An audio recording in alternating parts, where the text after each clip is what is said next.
Let us not forget everything that happens. It's by the will of Allah. Holy will. It's time to unite and stand, and we will be the best amongst men. It's not time to be extreme or duty unthinkable, but to stand together as one. Tune into Sunnah followers, streaming every day, various platforms. Trust me, you'll find a way. Sunnah followers. Assalamu alaikum. Please mark your calendars.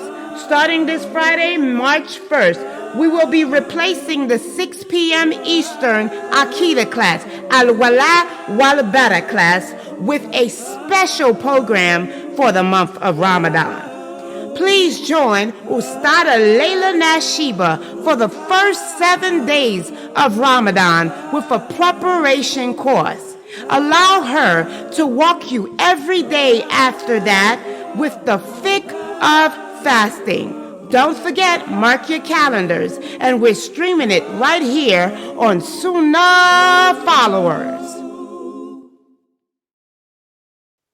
Inna alhamdulillah, wa salat, wa salam ala wa rasulallah. Before I even start my class, I have to apologize to everybody for being late. I know I'm, 2-3 hours late or something. Sorry. You guys remember we've been speaking about how we're now going into the third week. We're now going into the third week of Ramadan, the third week of fasting. Ramadan's almost over. For those of you, everybody should be happy. You halfway there, but sad too, because now it's going to get bittersweet. I told you guys the second week of fasting is where the work comes, because you have recognized what your weaknesses are.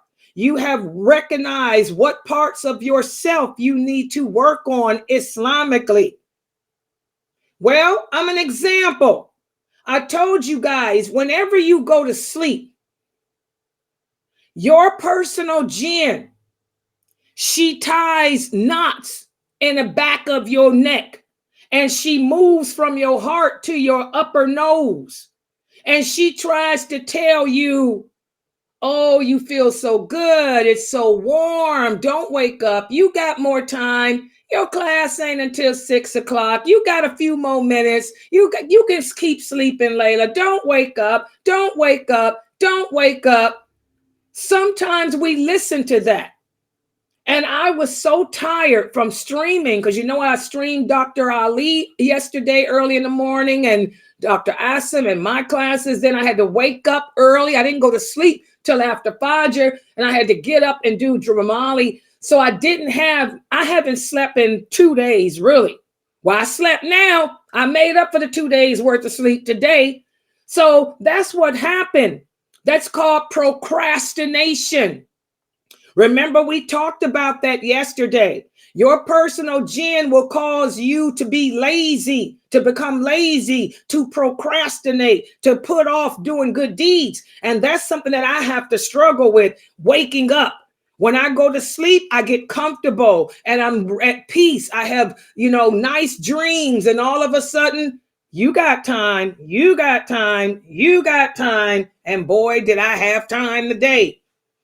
I woke up 5 minutes before it was time to break fast. Now, y'all know that's pathetic. That's pathetic. Easy fast. But look at my class. Subhanallah. So this is the work. The work is now beginning. That's what my weakness is. You may have another weakness. Everyone here, you have been with me on this journey since before Ramadan. So now, alhamdulillah, going into the third week, you know what your vices are. You know what your weaknesses are. Have you taken control of them? Or are you still falling into the traps of Shaytan? And let's talk about my smokers here. How's that going? One of the sisters, mashallah, I'm so proud of you, Sandra. Sandra's been with us for a while. She's a new convert. But alhamdulillah, she's been trying to kick the habit. You know, she attends all my classes. She attends Mukhtar's classes. So the Ramadan prep series I did, before Ramadan, I did a prep series. And I told the smokers that this is the best time to kick the habit because cigarettes are haram. And remember, I suggested that the smokers go out and buy the Nicoderm patches. And I told them to start now because the Nicoderm patch program is a 30-day program to take you away and off of smoking. Mashallah, Sister Sandra, she went and bought those patches. And how's that been going? Sandra said, mashallah, she don't even think about the cigarette much now. You know, the patches do not break your fast. You wear them every day. And each time you put a new one on, it's decreasing and decreasing and decreasing that desire, you know, for that nicotine.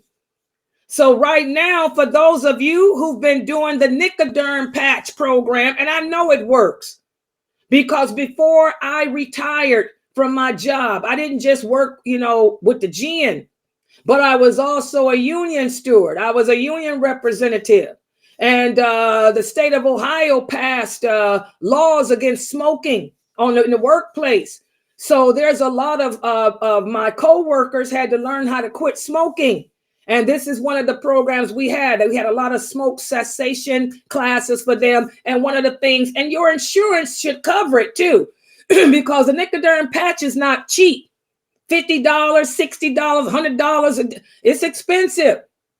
But your insurance should cover it. Most insurances cover it. So I know that it works because many of my coworkers who got caught smoking, on the job, they had to go through smoke cessation and they tried that and it worked for them.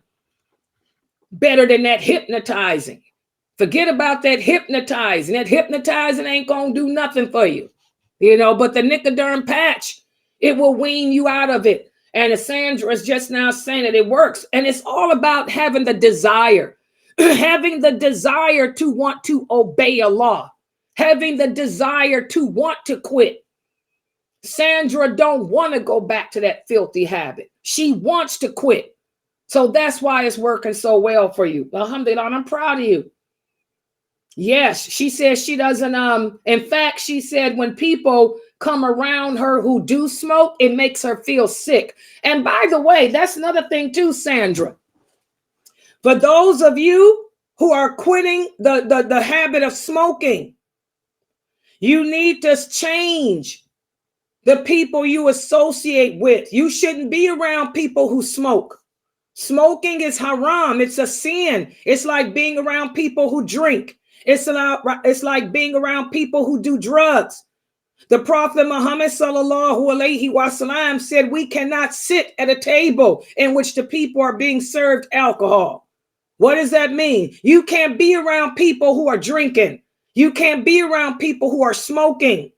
So change your friends, change the people that you associate with, because all that's going to do, a shaitan, your personal jinn, that's one of the traps of temptation. He will use that desire to smoke to take you back to it. So tell your family, Sandra, tell all your family members they cannot come around you if they're smoking. They are not welcome around you if they're smoking cigarettes. And that's how you block that. Remember, Allah says, do not go near that which is evil. Don't put yourself in situations that may ignite evil within you. So don't hang around people who smoke. Don't be around them. Don't go in places where they do that. Most places in America are smoke-free environments now because America's trying to stop that filthy habit. Too many people are dying from cancer and stuff. All right. So change your friendships. So everybody here should know what their vices are, what your personal vices are. And mashallah, you should be working on it like Sandra's working on hers, the cigarette. I'm working on mine, which is laziness when it comes to sleeping, oversleeping. Okay, Brother Ahmad, I see he's back.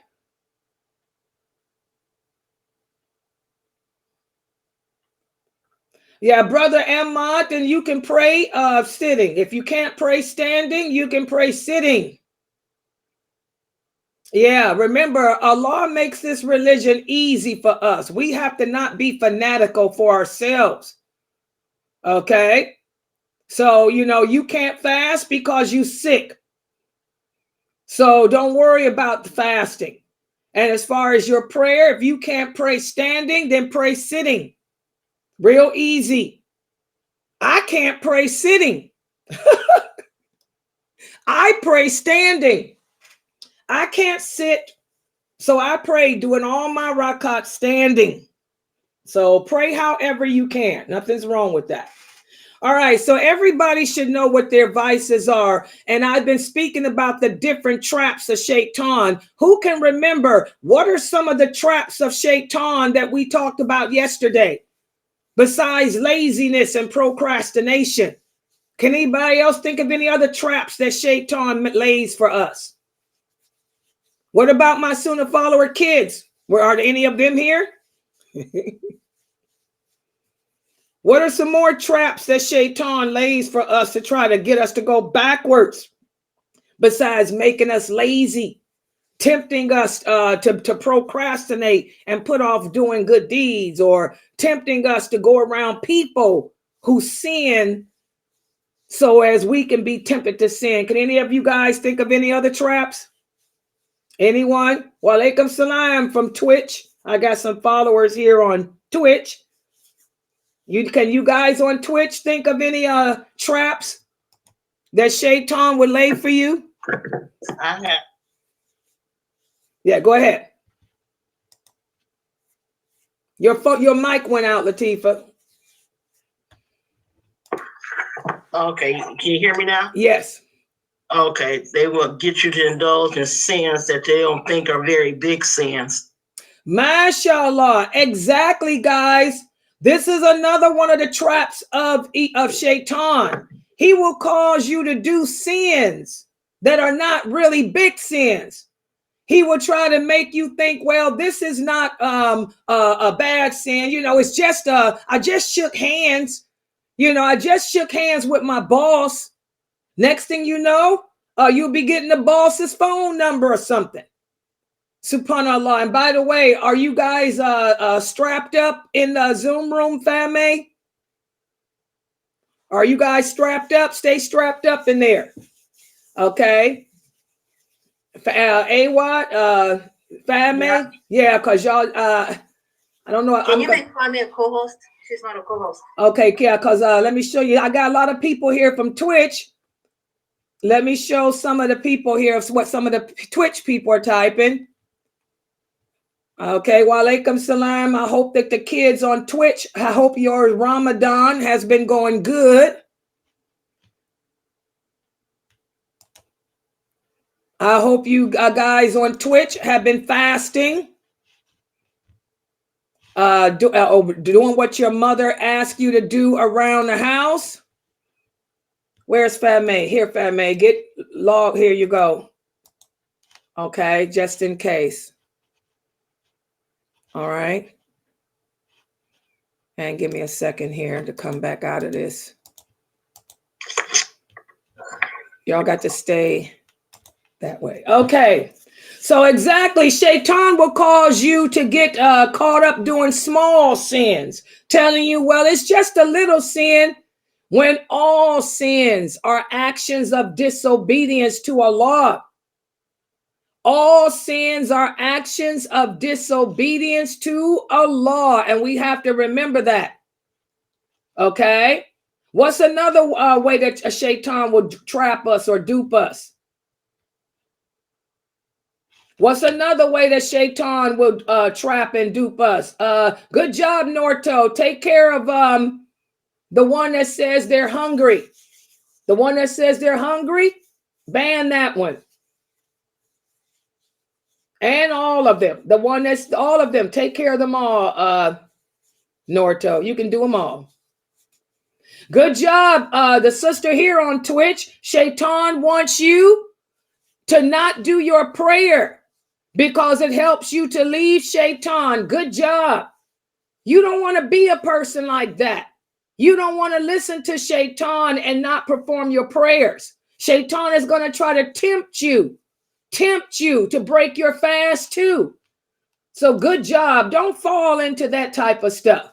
So today what I'm going to do is go over some more traps. Some more traps that Shaytan lays for us that we need to beware of as we go into this third week of fasting. So let me put the PowerPoint up on the screen, inshallah. Okay. For the kids, I want you kids to watch me on the big screen TV. Children, watch me on the big screen TV so you can really see the PowerPoint. And for the adults, inshallah, screenshot for the children so they can print everything out and review it later. Okay, so let me first start with this. Let me let y'all see the, yeah, we're almost there. Look, you guys get to see that moon? We're almost there. Ramadan's almost over. This is the third week we're going into. We'll be in the last 10 days soon. Did you guys realize that? And once the last 10 days begin, that's it. It goes by in a heartbeat. That's one of the signs of the last hour. One of the signs of the last hour is time will pass quickly. One day, now do y'all see what that hadith means? One day will seem to be to be a year, or a year will seem to pass by in one day. That's what that hadith means. It's showing how time travels, quickly. Okay, let's see. Everybody should be able to see my screen. And let me take care of this. Okay, here we go. So this is the 14th day of Ramadan, the year 2024. Another trap that Shaytan lays for most of us is extremism. I see a lot of my students like this. Brother Ahmad, I'm going to name y'all. Who suffers from extremism? Brother Ahmad. Who else? Sister Aya. Who else? Amina Fresno. Who else? Oh, yeah. Precious. Who else? I'm calling y'all out. Latifa. Who else? Okay. Is that a bad thing? Not really, unless you don't correct it.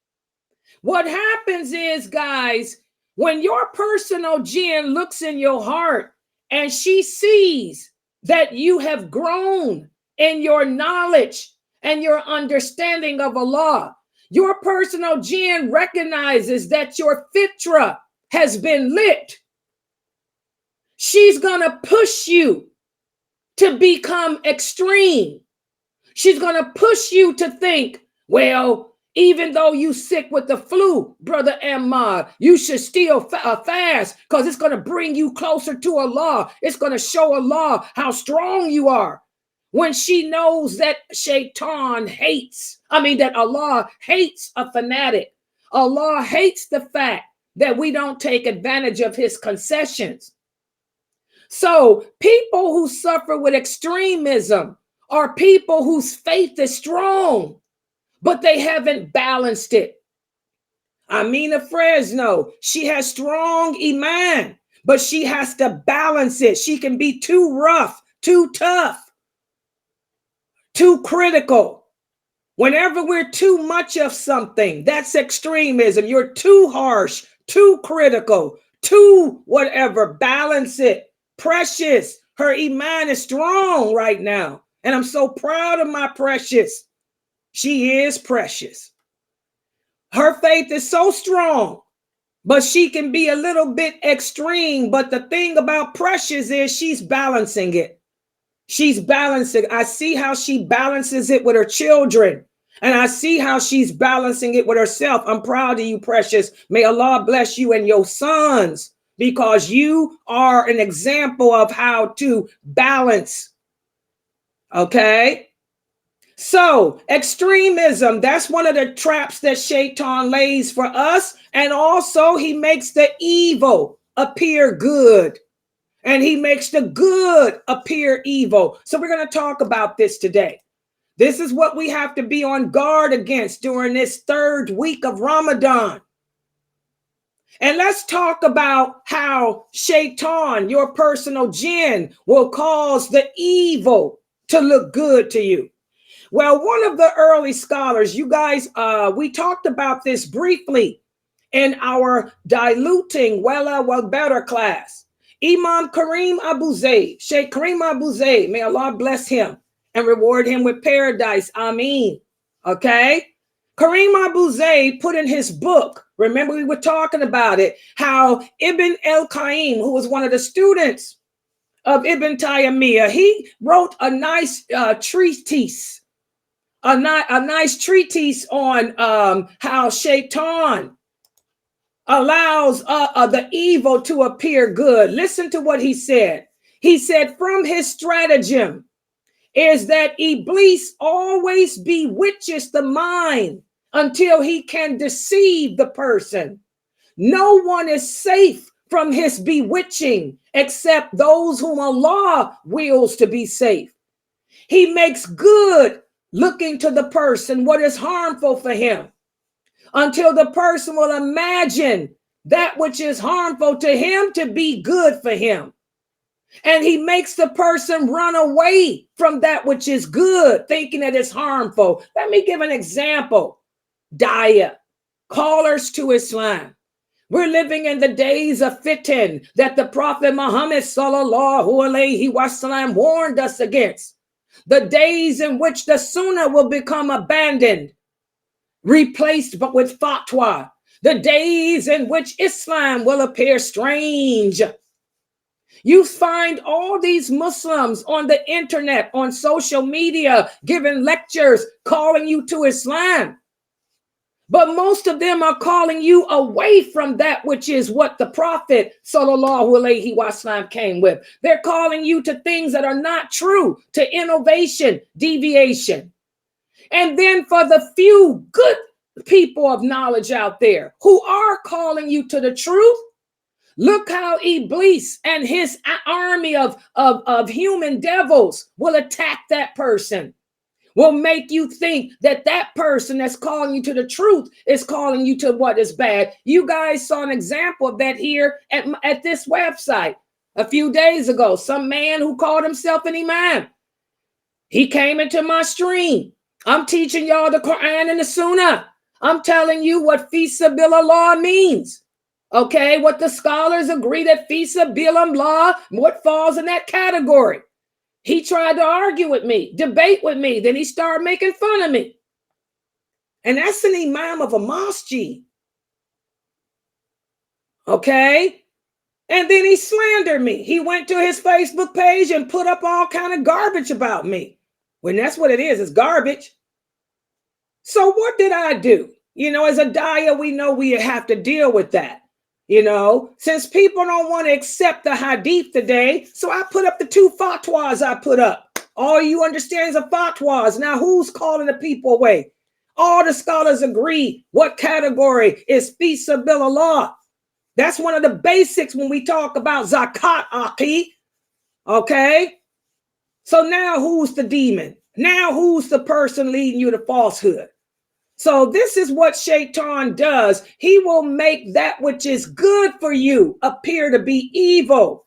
And he will make what is evil appear to be good. Your personal jinn bewitches the mind until your mind will follow different desires and different paths that will take you away from true Islam and from Allah.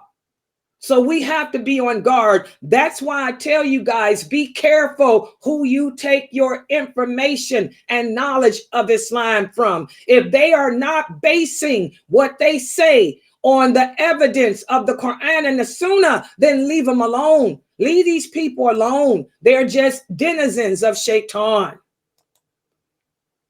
Shaytan, your personal jinn, he will make appealing for you to worship idols. He will make it appealing for you to break the tie of kinship. Remember, guys, the kinship is under the throne of Allah on the day of judgment, when each and every one of us has to walk across that Sirat bridge. The Prophet Muhammad sallallahu alaihi wasallam will be standing on the opposite side. On his right will be truthfulness, and on his left will be the tie of kinship. And when you walk across that bridge, if you broke the ties of kinship, the kinship will speak. It will say, he cut the tie with his mother. He cut the tie with his cousin. He cut the tie with this. And you will lose your good deeds as a result, guys. Iblis knows that this is what will happen. So Iblis will do everything in his power, your personal jinn, everything if you are female, everything in her power, if you are male, everything in his power to get you to fall out with your family members. He'll also make it appealing for you to kill your children, to marry kafir women. This is a big thing nowadays. Look how many Muslim men are marrying kafir women when those women are not even lawful for them. Why? Because Allah didn't just say lawful for you or the women of the book, but there are stipulations to that too.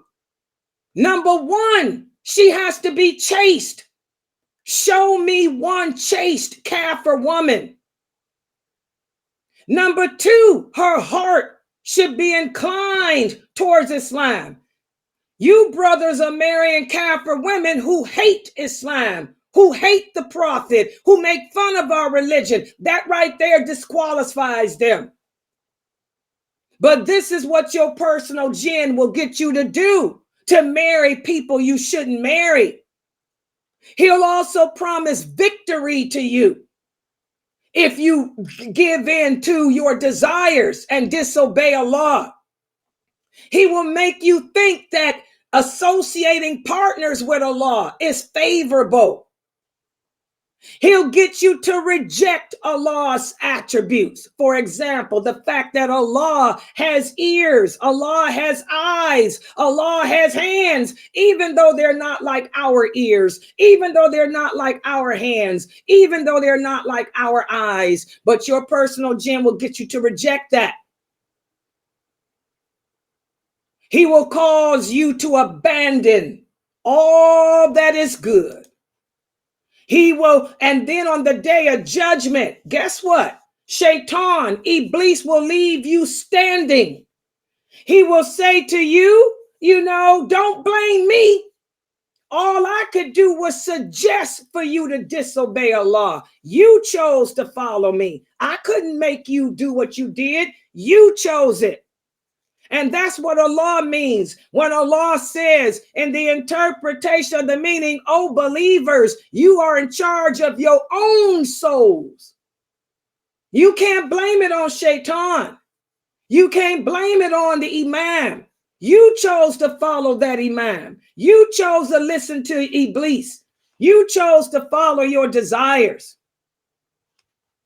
So we have to be aware of these. These are all different traps that our personal jinn lays for us.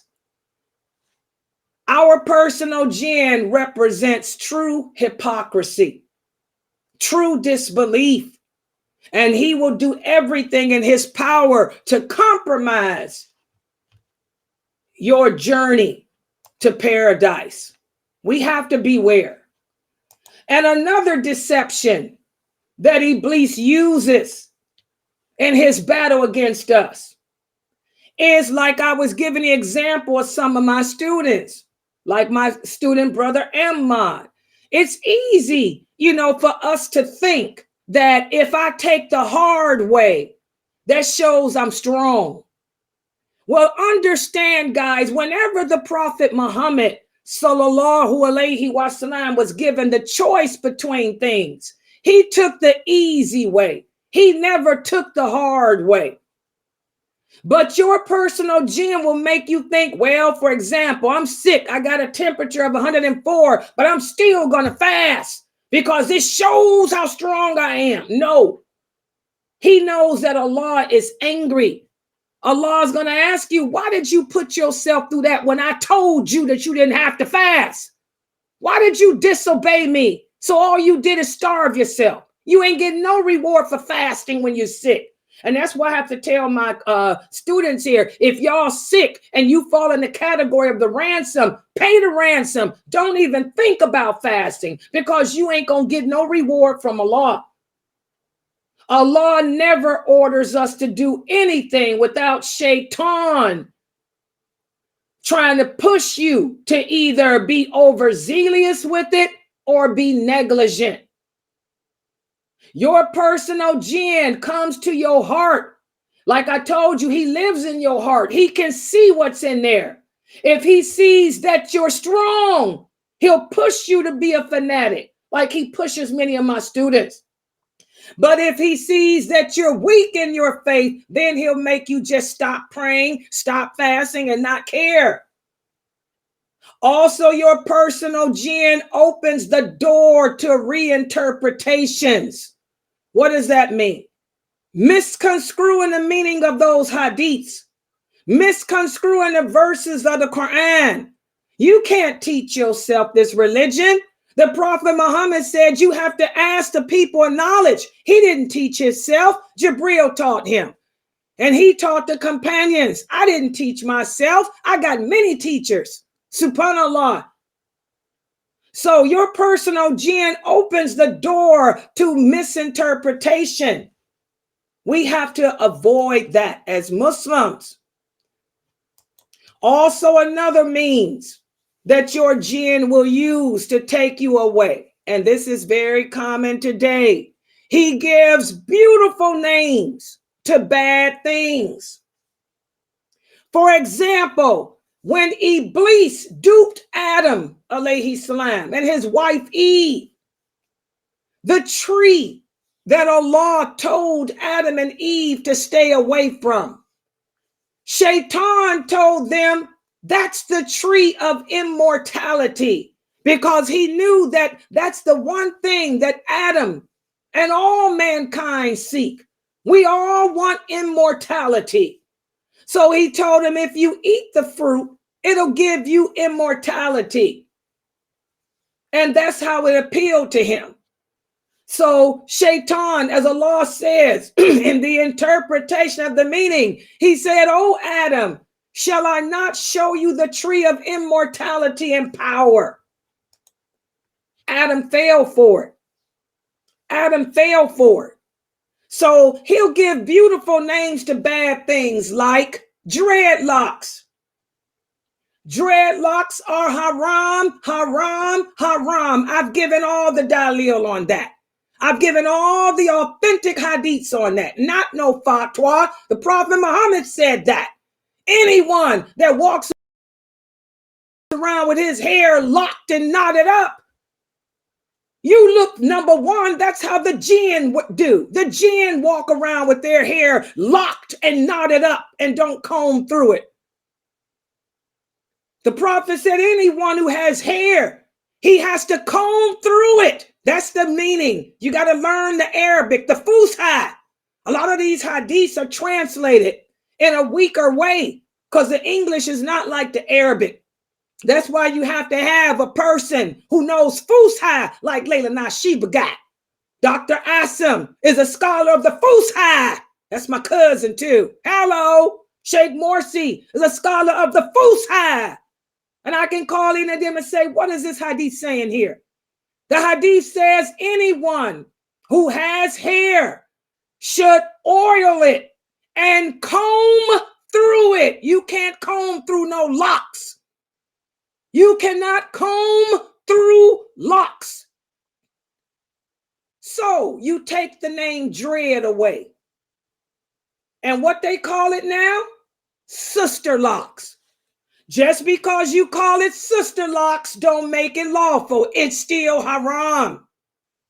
What about birthdays? Celebrating birthdays is haram. This is an act of shirk.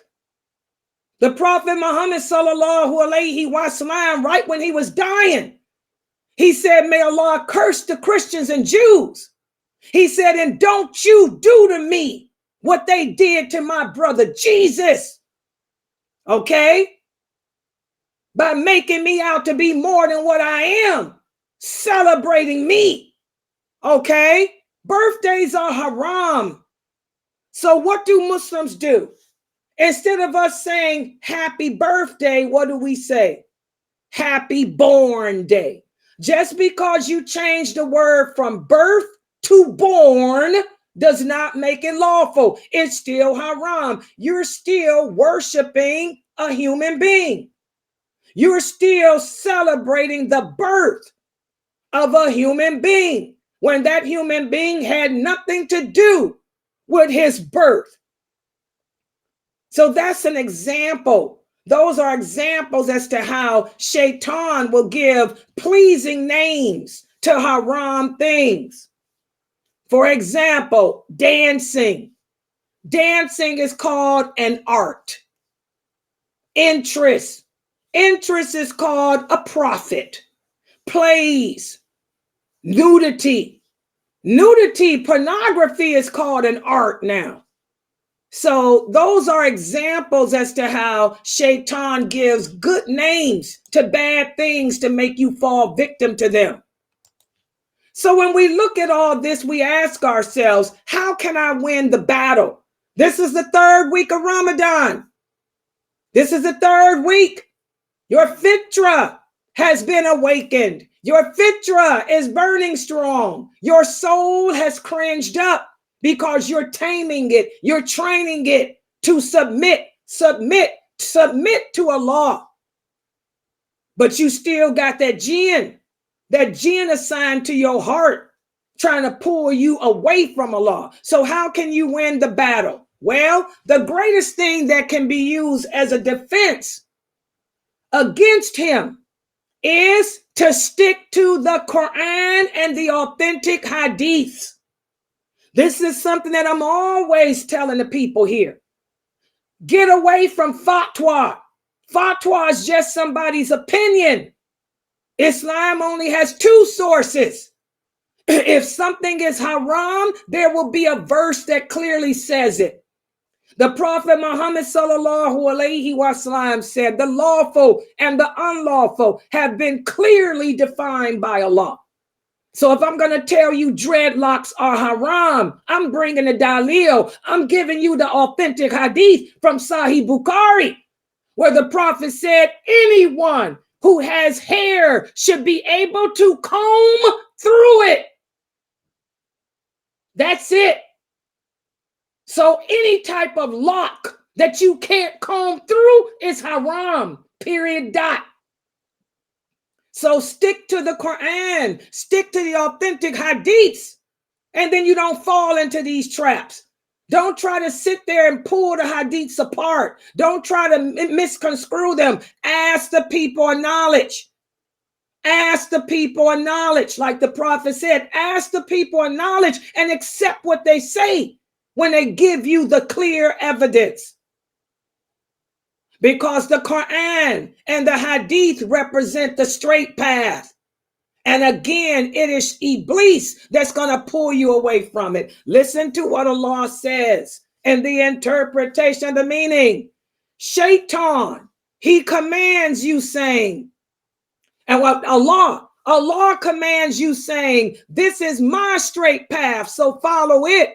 Do not follow any other ways or you will be parted away from it. This is what Allah has ordained for you. Whereas Shaytan guys will come and tell you, no, that ain't the straight path. This woman's crazy. This is cultural. Ain't nothing wrong with dreadlocks. You know you wash your hair every day. You know you oil it. Yeah, but can you comb through it? Can you comb through it? No. Okay, follow the straight path. Also, the prophet explained this verse. He drew a line with his hand. He said, this is the straight path of Allah. Then he drew a line to the left, a line to the right. He said, all these other paths have devils calling people to them. So stay away from them. So that's how we win the battle. And I want all of you listening to me to understand we're going in the third week. It's all about recognizing what your weaknesses and strengths are. It's all about honing in on your weaknesses and correcting them, making them better. Don't fall victim to Shaytan. Make it a pledge that from this moment on, you're going to live your life. Whoa, whoa, whoa, whoa, whoa, whoa. Following the Quran and the Sunnah. Whoa, whoa, whoa, whoa, whoa, whoa. Put that in your head. I'm going to live my life based on what Allah said, based on what the Prophet Muhammad sallallahu alaihi wasallam said. And if something is not clear, I will only accept the understanding that the companions had about it. If the companions didn't have that understanding, then I'd separate myself from anybody else's. That should be the pledge you guys make in this third week of Ramadan. And then you stick to it. You honor it. Whoa, whoa, whoa, whoa, whoa, whoa. And I'm going to tell you, your life will be better. All right? Okay, I'm going to stop right here. Subhanakallahumma wa bihamdika ashhadu an la ilaha illa anta astaghfiruka wa atubu ilaik. I hope this is clear to everyone, including the children.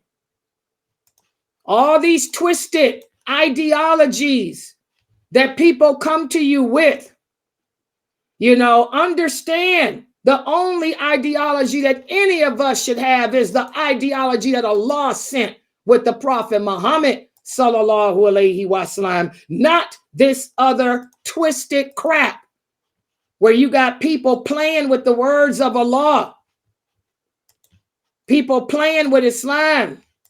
Everybody understand that? All right, any questions?